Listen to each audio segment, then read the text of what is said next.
عليها هيظهر لك جنبها 3 اختيارات، اضغطي كلمه الكل عشان اول ما انزل فيديو جديد يوصل لك اشعار باذن الله. وطبعا يشرفني متابعتك ليا. النهارده اليوم مش عادي، النهارده عايزه الفيديو ده عليه كميه لايكات غير عاديه، كميه لايكات رهيبه. طبعا النهارده اسبوع ايلين احمد، يعني بنت اخويا، يعني اغلى حاجه في الدنيا عندي.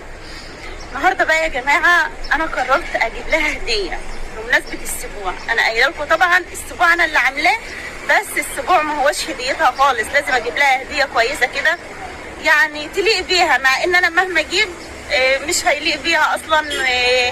يعني الاغلى واحلى حاجه في الدنيا كلها. يا بابا نو بعمل مقدمه للفيديو. طبعا سلم على حبايبك الاول.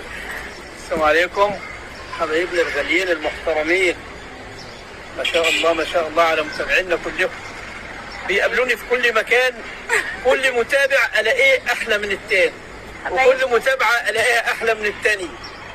متابعينا ما شاء الله ما شاء الله، والله محترمين جدا، ربنا يبارك ربنا يبارك فيكم يا رب، ودايما كده في ظهرنا كده ان شاء الله. المهم النهارده بقى يا جماعه احنا جايين انا وبابا وهاجر اختي، بس طبعا هاجر اختي من وراء الكاميرا كالعاده يعني. سلم عليكم. فاحنا جايين نجيب هديه لايلين، انا هجيب هديه وبابا هيجيب هديه وهاجر هتجيب هديه، كل واحد ملوش دعوه بالتاني. كل واحد ملوش دعوه بالتاني، يعني انا هجيب هديتي خاصه بيا وبابا وهاجر، تمام؟ فيلا بينا كده نشوف هنجيب ايه ونرجع لكم تاني. بصوا بقى يا جماعه، ده الخواتم. السلام عليكم. كم خاتم بأذواق مختلفة.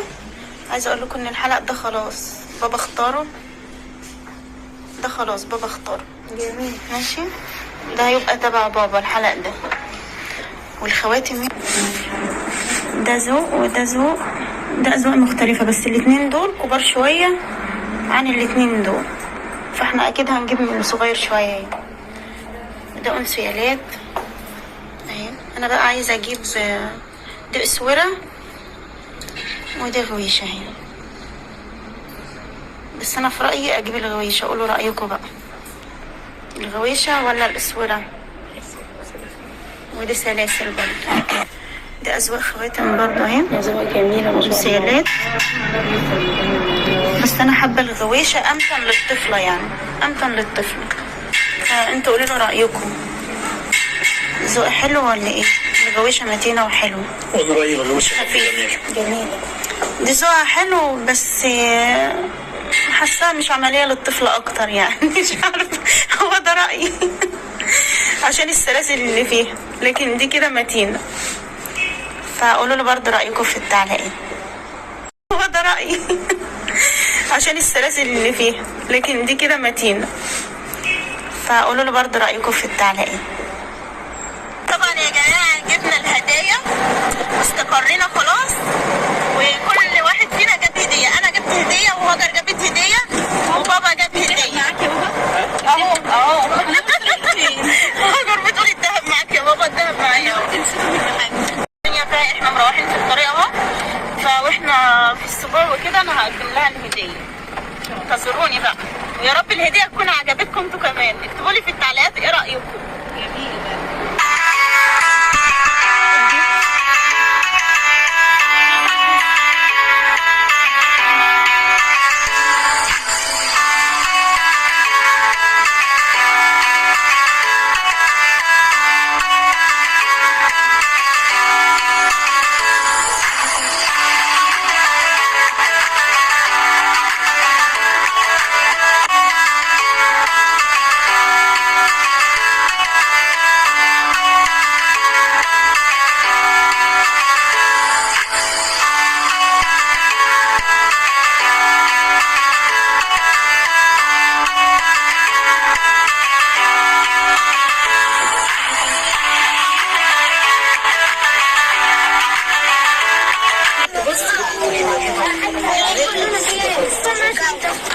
منورة يا رحومة. والخمسة ايه؟ ارفعي بيتك شوية يا أم. خمسة بسم الله، اللي في 6.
مش هتعرف للباب.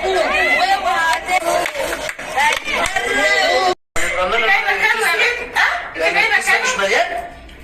الكيس بقى يا جماعه، بس هديتي برضو على قد.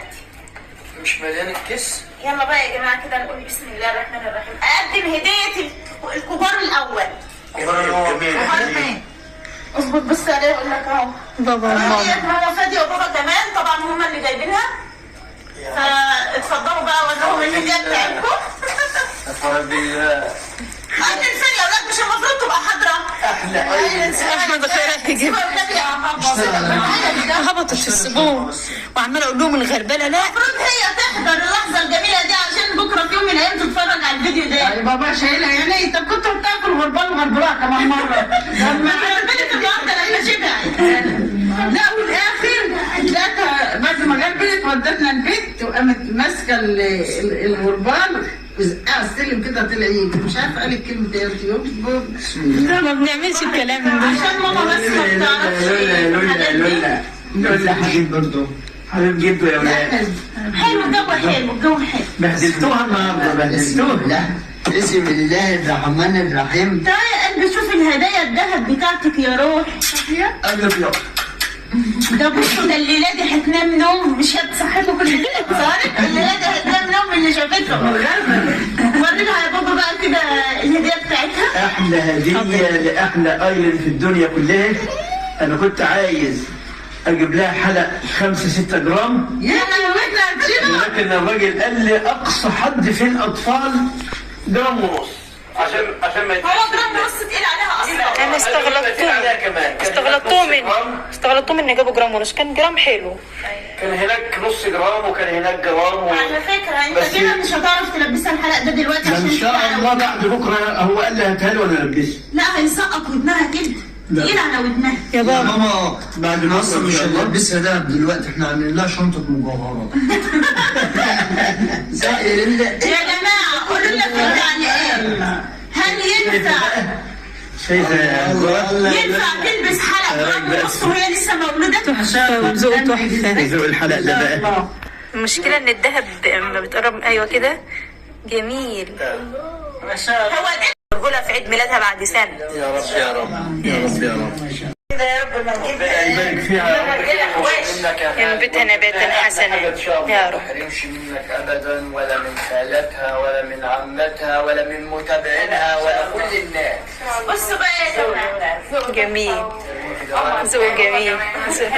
هم فاديه مفيش ايه اصلا. هي لسه بتقول ايه؟ والله لسه انت ما تحرمش منكم. تروحي بيها بيت جوز بس كتير يعني اللي هيتجوزك كده. والله خايفه عليها خايفه عليها. مراتك من طفولتك لما اوديكي بيها بيت جوز. بصراحه ذوق جميل ومدمج كده. بصوا بقى يا جماعه، تلبسي يا رب. خلينا في مين؟ انا خلينا للاخر. خلينا في هديه مين؟ مين؟ هديه ام مالك.